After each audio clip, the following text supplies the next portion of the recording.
Good morning, everybody. Or, at least it is for me. Yeah, I kind of thought I would talk about a series that is near and dear to my heart, which is JoJo's Bizarre Adventure. So, if you don't know about JoJo's Bizarre Adventure, they released the anime in parts, and each part has a different protagonist, different antagonist, different story. And today, I thought I would rank these parts from my favorite to my least favorite. Actually, wait. Scratch that. It's actually backwards. I'm going to rank these from my least favorite to my favorite. Alright, so let's get started.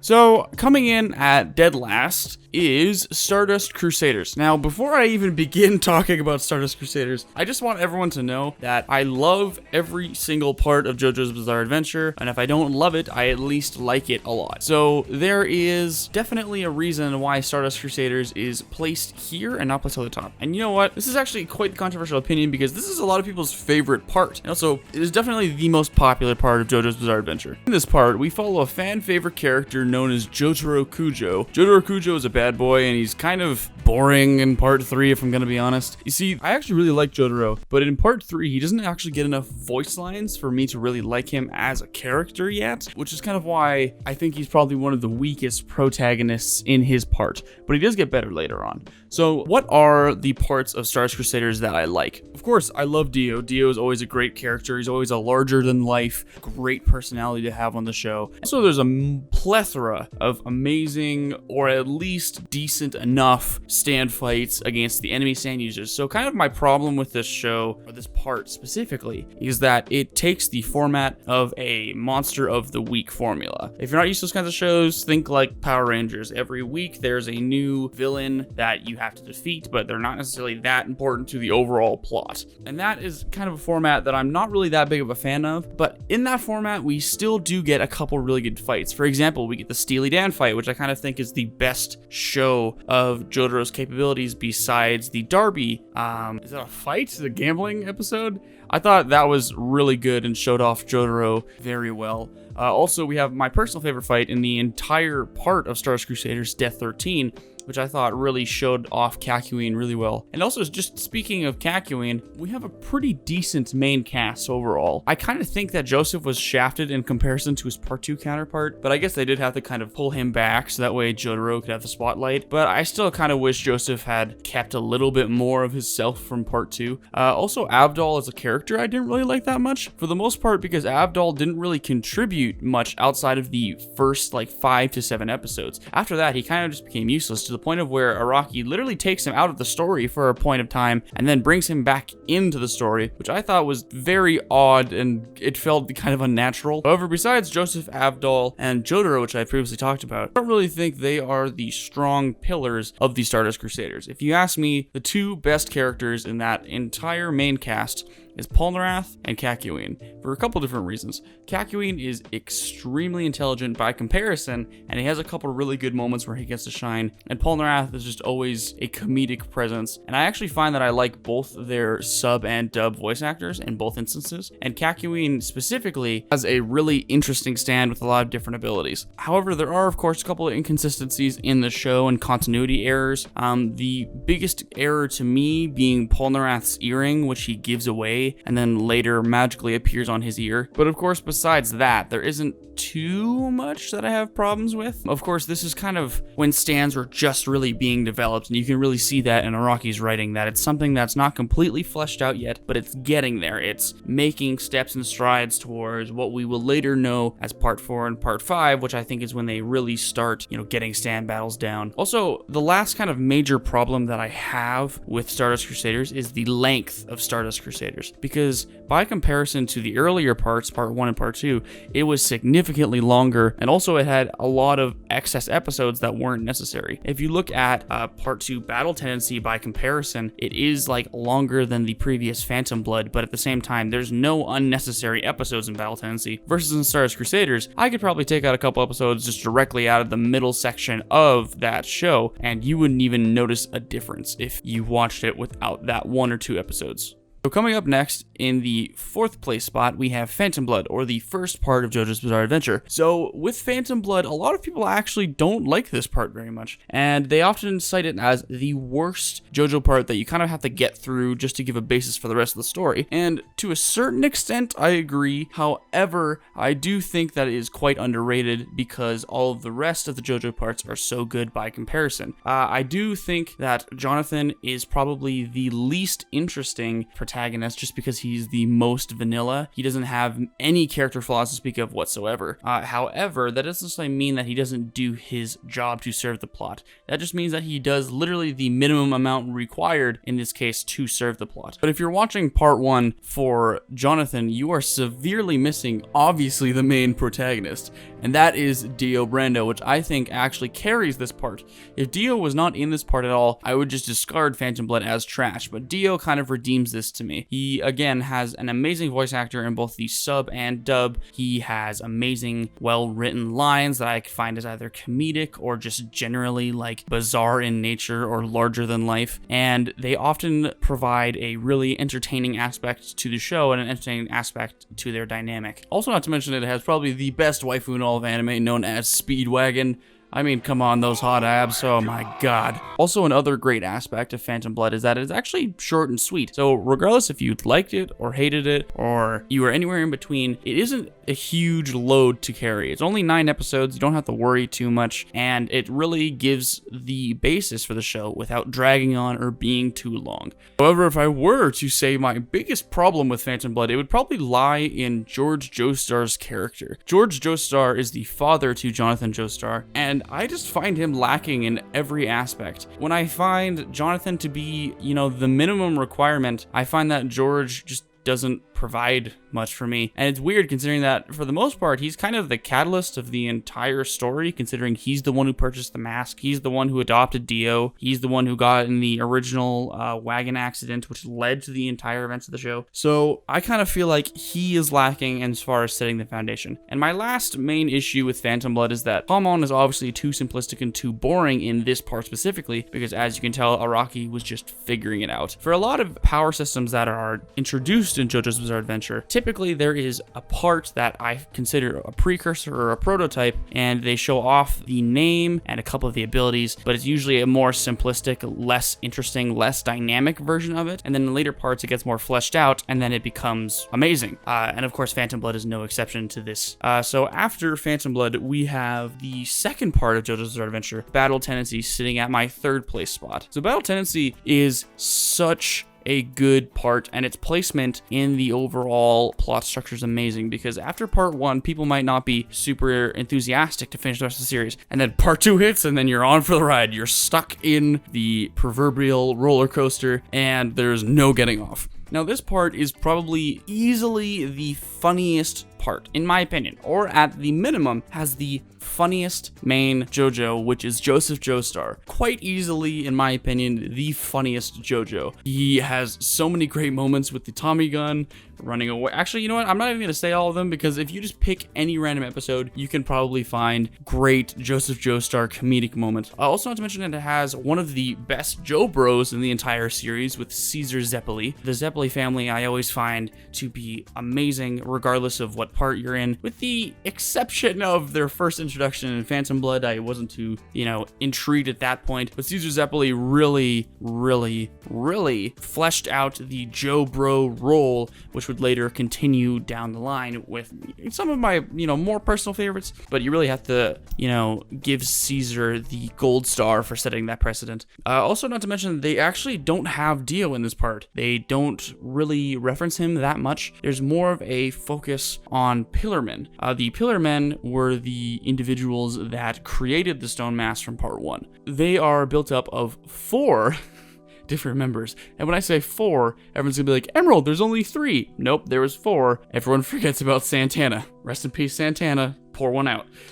Santana was the first Pillarman that was introduced in the show, and he was very quickly removed. But speaking of the Pillarmen, Santana, in my opinion, wasn't even the weakest Pillarman. In my opinion, I thought AC/DC was even weaker than Santana, because Santana was at least an intimidating, intriguing presence, where AC/DC was like, why is he here? Especially when you compare AC/DC to Wamu and Cars, the other two Pillarmen in his trio. He's significantly less interesting than the other two. And speaking of Wamu specifically, Wamu was bar none the best Pillarman in the entire part. He was the most interesting. He had the most dynamic relationship to Joseph Joestar. Also, not to mention, he had some of the best interactions and lines when talking to the main protagonist. And he felt like what should have been the main villain of the show. But of course, Cars took over, which I don't mind in the sense of Cars being an overwhelming powerhouse. But at the same time, I felt Cars' personality in comparison to Wamu was lacking. Other than that, I mean, it has an amazing opening. Bloody Stream, in my opinion, is one of the best openings in all of anime. And yeah, that is part 2, Battle Tennesse. So sitting in my second place spot, we have one of my personal favorites and one of the parts that I hold very dear, Golden Wind, part 5. So Golden Wind, in my opinion, has probably the best main cast in all of JoJo's Bizarre Adventure. It has the best squad. By comparison to every other show, I like these characters as a group, and those characters being Bushirari, Fugo, Abakio, Narancha, Guido Mista, Giorno. They are all great members of Passione. One of my personal favorite members, of course, from that entire group actually being Fugo, due to the one-shot which takes place after Golden Wind. But kind of excluding, one-shot BS, we do have great characters like Abakio and Bruno who have really great backstories, and in my opinion, very well fleshed out personalities. The problem with JoJo's Bizarre Adventure is that the parts are so short by comparison to every other anime that you don't get as much of a chance to develop and flesh out personalities, because you don't have as many episodes to work with. But I find that Golden Wind takes its limited runtime and really does not waste a second in fleshing out these personalities. The only personality that I thought could have been, fleshed out a little bit more is Narancha by comparison, but it does make sense why he isn't, considering he is the youngest member and the most immature, which kind of makes sense. Like, how are we going to flesh out a character who hasn't really had, enough opportunities to be fleshed out more? And of course, that's not saying that he isn't fleshed out. I just mean by comparison to the rest of the cast. And I guess technically Fugo, if you're not counting the one-shot, which I always kind of do. I always kind of include that in Golden Wind, but I guess I shouldn't. So besides the stellar main cast, we have a lot of really great stand fights. There's so many to reference that it's really hard to pull from. In fact, I'm kind of willing to say that there is no bad fights in the entire part, in my personal opinion. There is too many stellar fights, and not to mention that it has a stellar antagonist. While I don't consider it to be the strongest antagonist in the whole series, Diavolo is a really intimidating presence and provides a very interesting narrative that we haven't seen in all of JoJo this far. And that narrative being the antagonist is the one that is actually entrenched in society, while the main protagonist, in this case Giorno Giovanna, sits outside of society's ideals and seeks to infiltrate society and change it for the better. Also, can I just mention how much good freaking music is in this part? I mean, the Golden Wind theme in itself is amazing, but Fighting Gold is, it's so great. Also, not to mention that the opening itself has great visuals, great vocal prowess from the lead singer, and overall it's great. So what are my problems with Golden Wind? I actually don't have that many, but the one glaring problem that I have with the entire part is the Notorious B.I.G. fight. So the entire problem with the Notorious B.I.G. fight is Giorno has lost both of his hands, and Bruno is like, oh crap, if you don't have either one of your hands, you can't use your powers for some reason. And Giorno, apparently before losing his hands, has turned one of his ladybugs on his chest into a hand, and it is up to Trish to safeguard and protect this hand. Now, kind of the only problem that I have with this is Giorno's been shown before to change things with his feet, like the time he turned a life preserver into a fish. So I'm not necessarily super down with the entire premise of this fight. Not to say that, Trish is a bad character or anything, but I also don't think she did too much to really help the already bad situation she was put in. Other than that, I just really love all of the stand abilities in this part because they're all relatively interesting and dynamic, including Giorno Giovanna with Golden Experience, Guido Mista with Sex Pistols, Aerosmith, Moody Blues. All of these stands in part 5 are really interesting and have very interesting dynamic powers by comparison to all the previous stand parts that I've discussed this far. So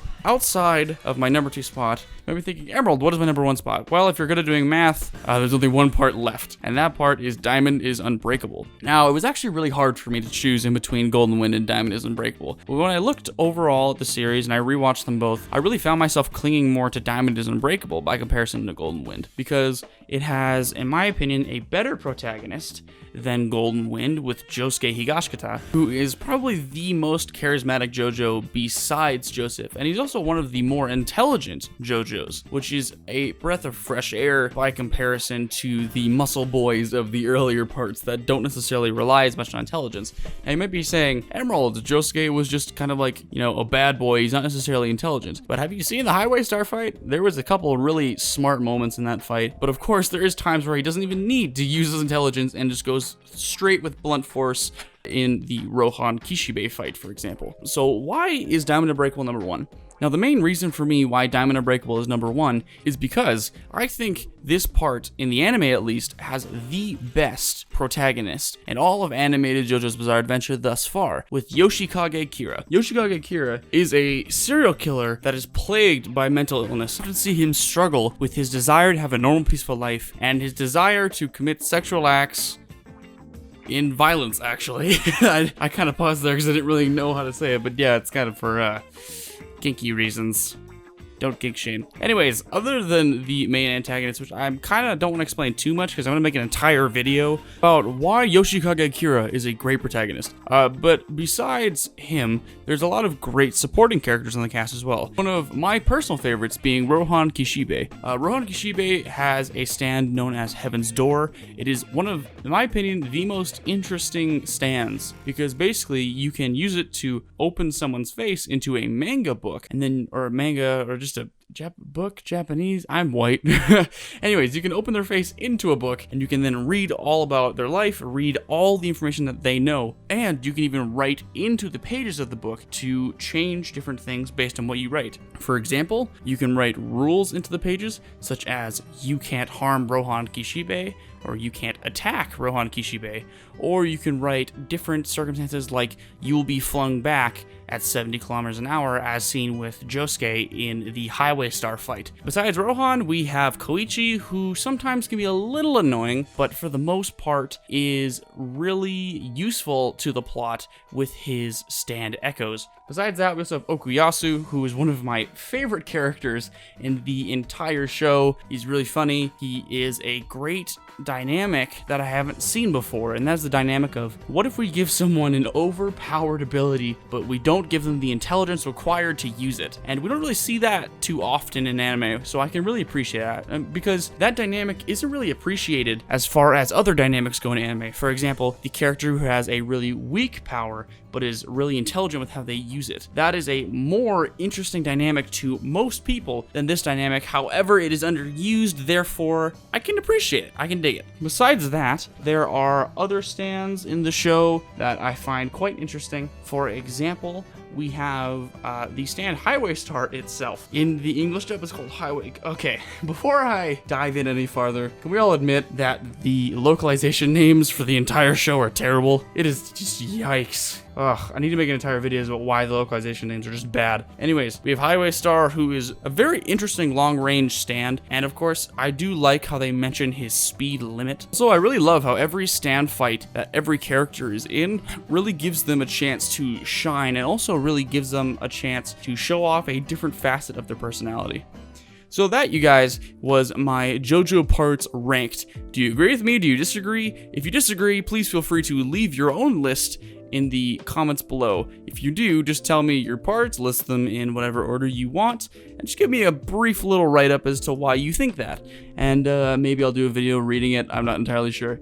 Besides that, please feel free to like, comment, and subscribe. If you have not followed me on Twitter or joined my Discord, if you have not joined my Discord, please feel free to do so. I have been Emerald. Thank you so much for watching my video, and I will be posting regularly, I hope, instead of editing other people's videos. Alright, guys. Have a good one. Later.